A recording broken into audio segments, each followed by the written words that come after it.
So hello guys, अगर आप भी SSC CGL, SSC CHSL, MTS, UPSI, Bihar SI किसी भी गवर्नमेंट एग्जाम का प्रिपरेशन करते हैं तो उसमें से एक सबसे इम्पोर्टेंट सेक्शन निकल के आता है जीके, जिसमें से अधिकतर लोग एकदम कम स्कोर करते हैं, एकदम मिनिमम स्कोर कर पाते हैं। तो इस मिनिमम को मैक्सिमम में कैसे कन्वर्ट करना है, ये वीडियो देखने के बाद आपका सारा डाउट क्लियर हो जाएगा।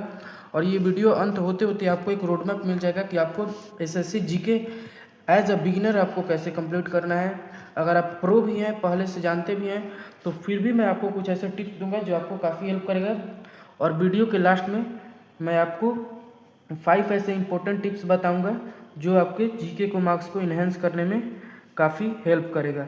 मेरे भाई, माना जाता है कि जीके जो है वो लक पर डिपेंड होता है। अधिकतर टीचर बोलते हैं, हालांकि ये सही भी है, बट ये 40% सही है, 30 to 40%। बाकी हमारे सिलेबस कंप्लीट करने पे भी ये डिपेंड करता है। तो जब मेरे हाथ में 60 to 70% है, तो मेरे भाई जो भी हमारे हाथ में है तो कम से कम उसे हम कवर कर ही सकते हैं। तो चलिए वीडियो को स्टार्ट करते हैं। सबसे पहले हम जितने भी सब्जेक्ट है सबको चुन लिए हैं, सबको चूज़ कर लिया, किसी सब्जेक्ट को हमने छोड़ा नहीं है। हिस्ट्री जिसका वेटेज सबसे कम होता है, जियोग्राफी इसका भी कम ही होता है, इकोनॉमिक्स जनरली इसका भी कम होता है, सबसे ज़्यादा होता है पॉलिटिक्स का, आर्टिकल वगैरह का, इन्वायरमेंट। ये पहले यूपीएससी का सिलेबस था, लेकिन अब पार्शियली कभी कभी एसएससी में 1 या 2 पूछ देता है क्वेश्चन। सो इसी को भी अगर आपके पास टाइम है तो पढ़ना बहुत ज़रूरी है। ज़्यादा बड़ा भी नहीं है तो आप कंप्लीटली कर सकते हैं आराम से। फिर साइंस में फिजिक्स आ जाता है, केमिस्ट्री आ जाता है और बायोलॉजी। तो बायोलॉजी सबसे ज़्यादा पूछा जाता है ये सब के अपेक्षा में। इसमें ये सब नॉर्मल पूछा जाता है, जैसे आपको कौन सा डिफिशियंसी, इसमें कौन सा एसआई यूनिट है, कौन सा केमिकल फार्मूला, यानी सब कुछ नॉर्मल पूछा जाएगा, आपसे कोई टफ नहीं पूछा जाएगा। फिर आपके स्टैटिक जीके, फिर करंट अफेयर, सबसे मैक्सिमम होता है इसी से 10 to 15 क्वेश्चन, 10 से 15 क्वेश्चन करंट अफेयर अकेले ले लेता है। और फिर अंत में आ जाता है 1 से 2 क्वेश्चन, या कभी कभी 3 पूछ लेते हैं कंप्यूटर, जनरल कंप्यूटर। ये जनरली सीजीएल वालों के लिए इम्पोर्टेंट है। सीजीएल में तो कभी कभी इसका वेटेज ज़्यादा भी हो जाता है कंप्यूटर को लेके।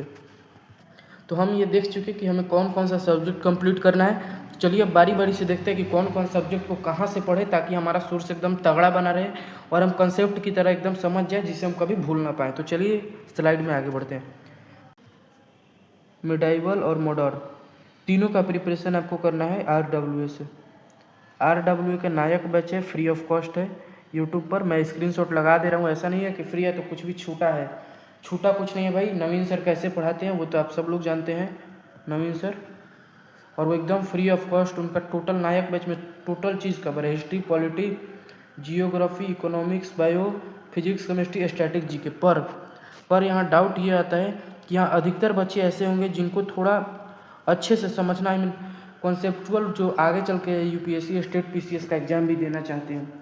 तो अगर आप उस तरीके से पढ़ना चाहते हैं तो मैंने आपको ये बोलूँगा कि अगर आप अच्छे से समझना चाहते हैं, मान लीजिए कोई एक सेक्शन ऐसा हो गया जो आपको अच्छे से समझ में नहीं आया, मान लीजिए RW से हिस्ट्री आ गया, जियो आ गया, इकोनॉमिक आ गया, बायोलॉजी, ये सब आ गया, पर पॉलिटी नहीं आया, तो इसका सॉल्यूशन ये है कि आप खान सर का एक बैच परचेस कर लीजिए।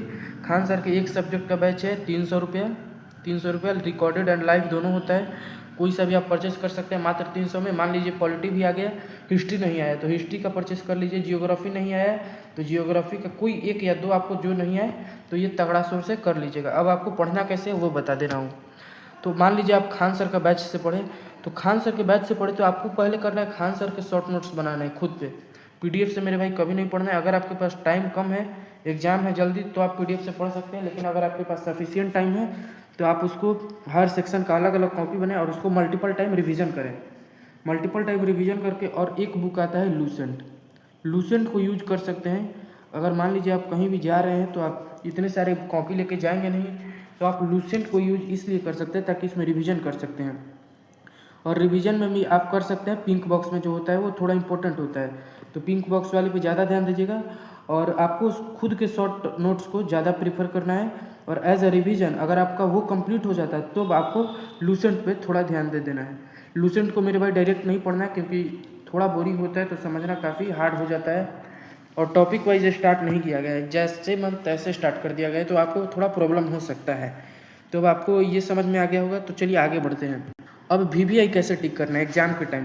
तो एग्जाम के टाइम आप PYQ सॉल्व करिए, मॉक टेस्ट लगाइए, और मॉक टेस्ट में जो भी रिपीट हो रहा है तो वो टॉपिक के आगे VVI लिख दीजिए अपने शॉर्ट नोट्स में, और जो जो VVI लिखे हैं जब एग्जाम है तो उसी को ज़्यादा रिवीजन करिए, जिससे आपका कमांडिंग हमेशा रहेगा जो VVI है, और जिसका एग्जाम में आने का PYQ है तो एग्जाम में आने का चांस ज़्यादा है।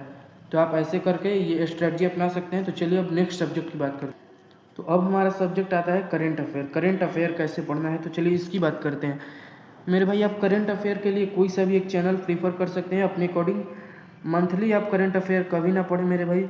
आपको अगर गवर्नमेंट जॉब सच में सिलेक्शन चाहिए तो या फिर डेली पढ़ें या फिर वीकली पढ़ें, कोई एक आप प्रेफर कर सकते हैं, कोई एक आप प्रेफर कर सकते हैं। मंथली मेरे भाई ना पढ़ें।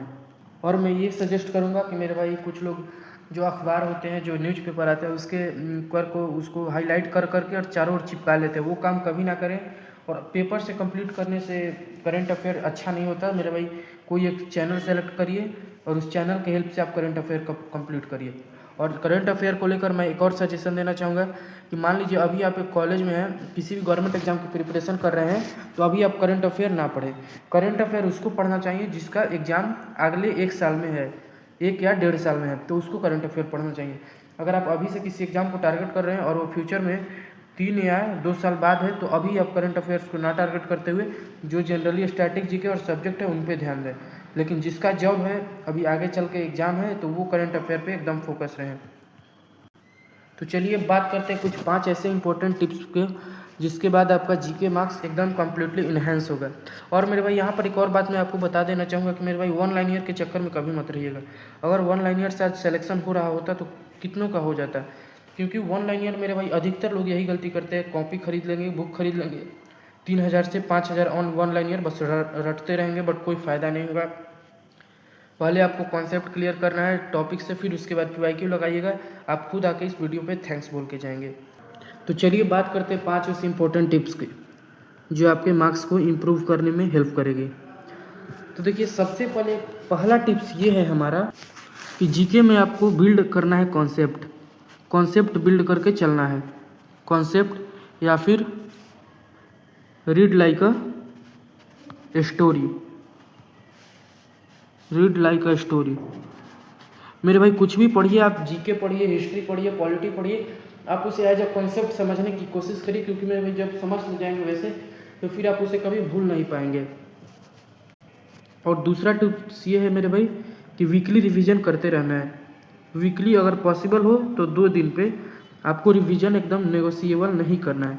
जिस दिन आप रिवीजन छोड़ देंगे तो आपका मार्क्स जो है वो डाउन चला जाएगा, और जिस दिन रिवीजन करना स्टार्ट कर देंगे उस दिन आपका मार्क्स अपर चला जाएगा। क्योंकि यहीं पर ज़्यादातर लोग सिली मिस्टेक्स करते हैं। तो सिली मिस्टेक्स क्या है? सिली मिस्टेक्स वो होता है कि आपको क्वेश्चन याद तो रहेंगे, एग्जाम में ऐसा लगेगा कि अरे यार पढ़े थे और थोड़ा सा पढ़ लेते तो ये क्वेश्चन पढ़े पर अच्छे से इसका क्वेश्चन याद नहीं आ रहा है, और वही आप रिवीजन कर लेते तो आप सिली मिस्टेक से बच जाते हैं। चलिए तीसरा टिप्स पे बात करते हैं। तीसरा टिप्स ये है कि आप जब भी मॉक टेस्ट लगाएं या PYQ लगाएं, तो PYQ और मॉक में जो बार बार टॉपिक रिपीट हो रहा है उस टॉपिक को अपने शॉर्ट नोट्स में या फिर लूसेंट बुक से पढ़ते हैं तो लूसेंट, उसमें बार बार उसके आगे लिख देना है टॉपिक के आगे VVI, और उसी टॉपिक को मल्टीपल टाइम रिवीजन करना है। तो चलिए चलते हैं चौथे टिप्स। चौथा टिप्स हमारा ये है कि स्टैटिक जीके में तो कोई आपको कॉन्सेप्ट लगता नहीं है, तो स्टैटिक जीके के लिए आपको ये करना है 2 बार पहले आपको फ्लो में पढ़ना है। 2 बार फ्लो में पढ़ना है। ये तो 5 मिनट का खेल है। मान लीजिए कोई एक टॉपिक डिसाइड करते हैं तो 5 मिनट या मैक्सिमम 10 मिनट, और फिर आपको ये करना है कि 2 बार फ्लो में 5 मिनट पढ़ने के बाद आपको फिर 10 मिनट तक उसे 2 से 3 बार कॉपी पे लिखना है। कॉपी पे लिख के और उसी टाइम उसके PYQ को सॉल्व करना है उसी टॉपिक से रिलेटेड। फिर आपको कोई प्रॉब्लम नहीं होगी। इसी तरीके से आपको स्टैटिक जीके पढ़ना है। और बाकी करंट अफेयर 5th पॉइंट में यही है कि मेरे भाई रेगुलर पढ़िए, किसी दिन स्किप मत करिए, भले ही 1 आवर पढ़िए लेकिन पढ़िए regular. That's all, thank you. आशा करते हैं इस वीडियो से आपको काफ़ी हेल्प हुआ होगा।